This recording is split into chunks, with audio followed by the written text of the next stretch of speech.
Carter's Beach Reach Shuttle from Mount Pleasant Towne Centre to Front Beach on the Isle of Palms is getting off to a great start. Today, I talk one-on-one with Carta's Chairman Mike Seekings for this edition of Quintin's Close-Ups. And if you haven't already, subscribe to my YouTube channel and like Quintin's Close-Ups on Facebook. Mike Seekings, welcome back to Quintin's Close-Ups. Always happy to be here. Been a while. Yes, sir. And speaking of happy, obviously you guys at CARTA are happy because from my understanding, according to CARTA, over the Memorial Day weekend, 95 people hopped on the beach shuttle, which obviously took people from Mount Pleasant Towne Centre, obviously to Front Beach on the Isle of Palms. And I know on the first day, Saturday, 18 people rode the free bus. Then 22 people used the service on Sunday. And the ridership jumped to 55 people on Monday, obviously yesterday. And this is coming from Live 5 News. Let me ask you this, Mr. Seekings. How many people actually got on at the town center, and how many people got on the bus, coming back to Mount Pleasant at Front Beach? Well, that ridership is the number of rides out to the beach. So the number of riders came from town center. We are happy with the number that rode it. Brand new service, something we're looking at for a while. Those are 95 cars that aren't looking for parking spaces in the county park along the streets of Isle of Palms. So for first weekend, yeah, we're very pleased. This is something we've wanted to do for a long time. Thanks to the Isle of Palms, thanks to Mount Pleasant for partnering with us, offering a free shuttle service, right? I mean, we're free out to the beach. So off to a great start. We think that those ridership numbers will go up, and this will be a very successful addition to our fleet of routes. Now, when those people got back on the bus to get to Mount Pleasant, how many passengers were they?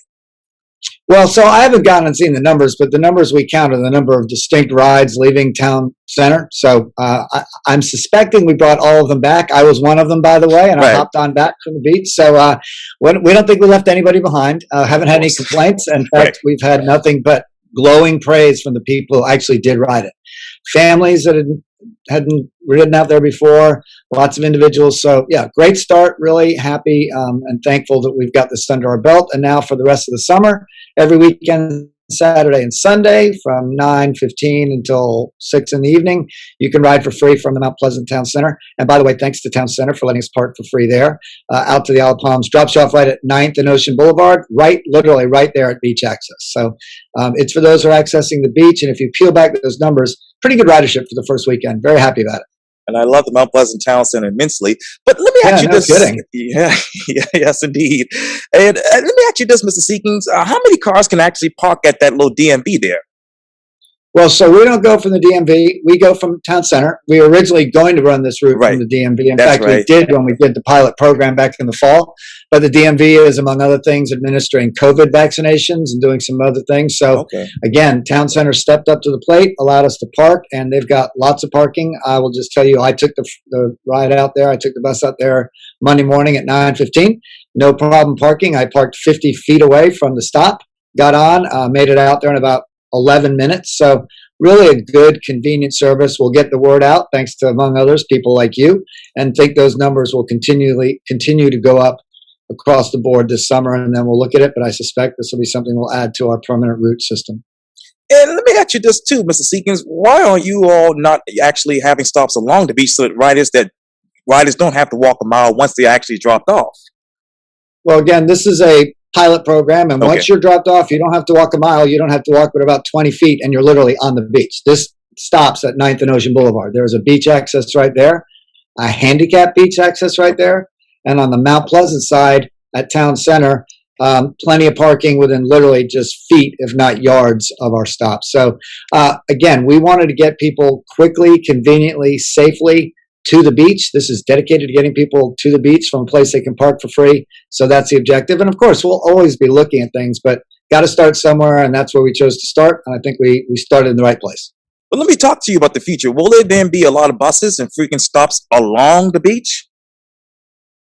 Well, we'll have to see. You can't go to all beaches until you go to one. You can't go to all stops until you go to a few. So we're going to continue to monitor. We, as you know, have some limitations on our equipment, but we're working on that hard. We are in the process of doing a complete fleet replacement. You'll recall we've talked many times before. We, for many years, until very recently, ran the oldest fleet of buses in America. We have resolved as a board to replace that fleet with battery electric or alternate fuel buses. We're doing that very quickly. So slowly but surely being able to service different parts of the community and the county on our CARTA system, but it takes equipment and takes some other things too. But we're getting there for sure. And by the way, Yes, sir. the town center shuttle that goes out to the beach does connect with the 40 and the 42, so it is connected to the system. You can get onto that bus from other parts of the system. So it's not operating out there alone without any connection to what we're doing otherwise. It is an integral part of the service that we provide. And I take 42 a lot to get out to Oakland, or the market of Oakland. Oh, there you go. So you can get to 42, get off at town center, and boom, you get out to the beach. Yes, indeed. And let me ask you this. I don't know if this is actually something you all think about, but how many trips can the shuttle actually make back and forth in traffic? Well, traffic is an issue because we can't go outside of traffic. And I watched it pretty closely on Monday where there was a lot of traffic out there and it met its schedule. I mean, we are leaving town center at 15 after the hour. We met that for drop off out at the beach and a quick turn back, and it ran on time all weekend. So that tells you that even in traffic, we can move it pretty quickly out there. Now, you never know, but it's so far been very good. And I know this probably is out of your purview, Seekings, but in the future, do you hope SCDOT will have leave the center emergency lane on the Isle of Palms as a bus lane? The Isle will be connected. We're always interested in ways to make transit and transportation easier, more convenient, and a little bit quicker. I mean, Low Country Rapid Transit's a perfect example of that. Retrofitting already existing roadways is more difficult. As you know, the DOT made a decision to put bike lanes out there to make safe passages for bikes, which I wholly and 100% endorse.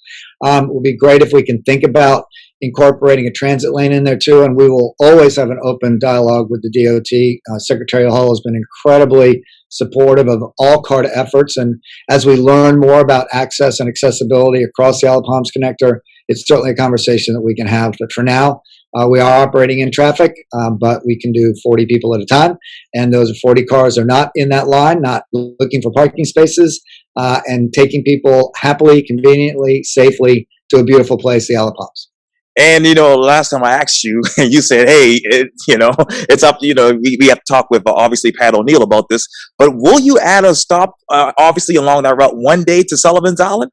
Would definitely like to, of course. I mean, Mayor O'Neill is the vice chairman of CARTA. We talk to him all the time. He's a huge supporter of public transit, and he understands that we are trying to expand in a responsible way that really meets our needs, so we're not running empty buses.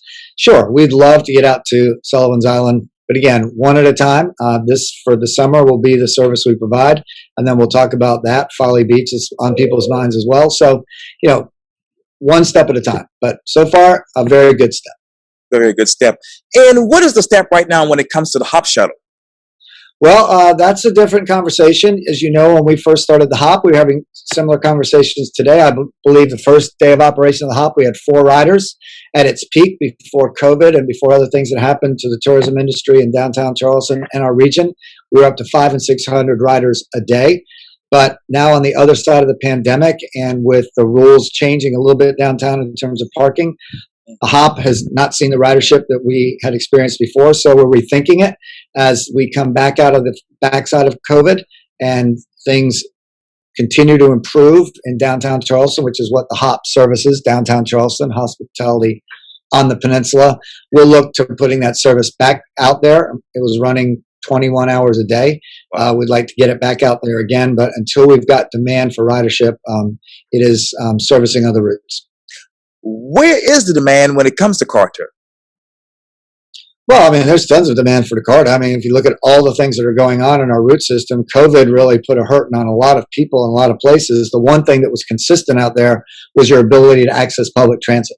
And we look at our route and our ridership. Clearly, of course, during COVID, our ridership went down, but it didn't go to zero or anywhere close. There are many people who depend on transit, who choose transit, and we've provided it safely throughout the entire pandemic, and our ridership numbers are now coming back. We get a ridership report every month at our CARTA board meetings. Almost every route is seeing geometric growth in ridership. Some are close back to pre-pandemic times.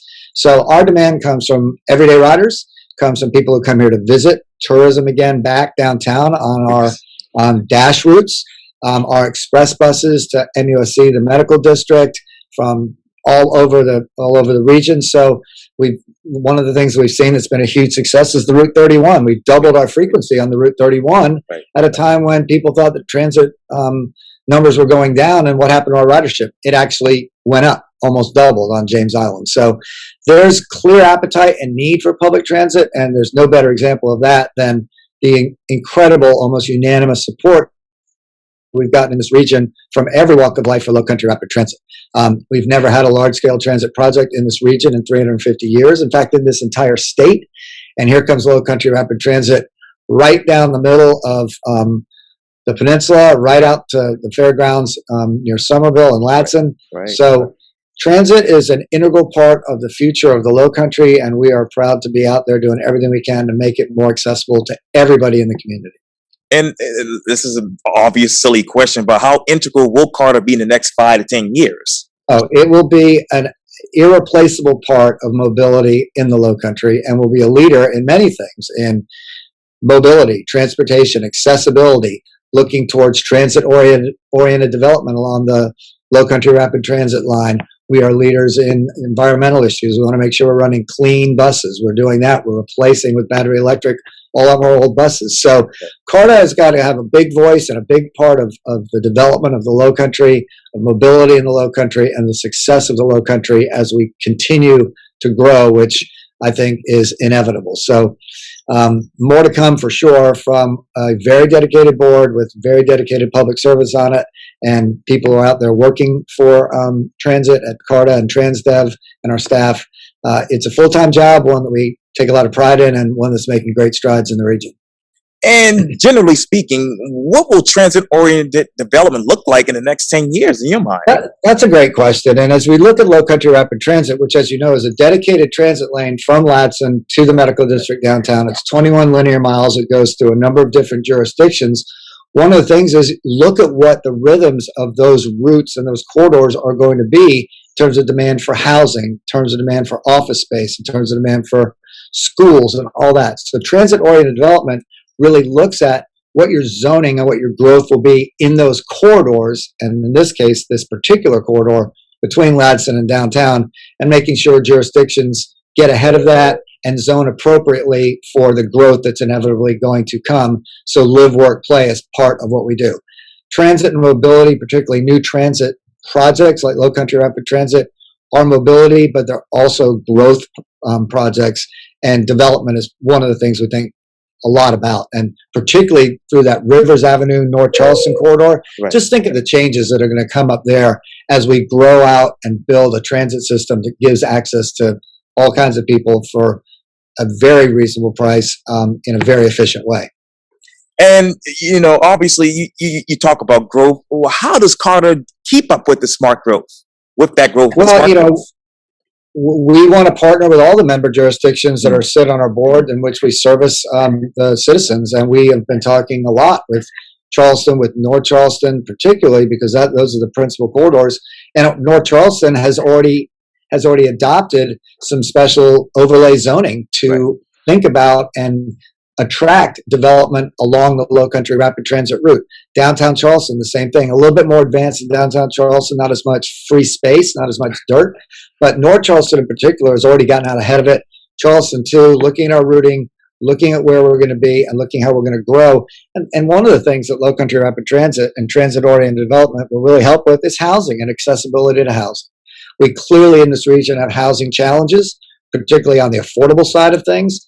And this is going to really help as we look through those corridors, find places to build housing that is affordable and is accessible in close proximity to mobility. That's the way to do it. And that's what this is going to be all about. I want to ask you a lot of follow-up questions on that. So I'm hoping to get you back in August so I can talk to you about some city-related issues and perhaps, I'm assuming, your re-election bid as well. Well, always happy to talk to you. Happy to talk back in August. I do plan on running for my seat again as a city councilman in District 8 in downtown Charleston. And there's many reasons for that, by the way, not the least of which is the role I play at CARTA as the chairman and wanting to see Lowcountry Rapid Transit being completed. There are other reasons too, so let's talk about that in August, but you will see me on a ballot in November. And I look forward to continuing to serve the Lowcountry, to my constituency in downtown Charleston, and to being an integral part of the growth in this region as we come back on the other side of COVID. It's an honor, and it's one of the fun things to get to do is talk to you about it. So let's do it sooner rather than later, because there's a whole lot going on. Yes, sir. I'll be here and I'll give you some more tough questions. All right. Well, I appreciate it. But thanks for getting out there and promoting CARTA, promoting the Beach Reach. Just so your viewers know, Sure. The Beach Reach is going to run all summer on the weekends, Saturday and Sunday through Labor Day, including Labor Day Monday. We'll see how that goes. But please come and ride it. The great people at Town Center are letting us park for free. Mount Pleasant, Mayor Haney, Isle of Palms, Mayor Carroll, Yes. and Councilmember Ward have kicked in money, so this is a free route. They've partnered up with us, so it's a really great program. Come enjoy it. Come experience CARTA if you haven't done it before, and I think you will be amazed at the strides that we've made just in a very short period of time. So thanks, and let's talk more about it in the fall. Councilman Mike Seekings, thank you for your time and welcome back to Quintin's Closeouts.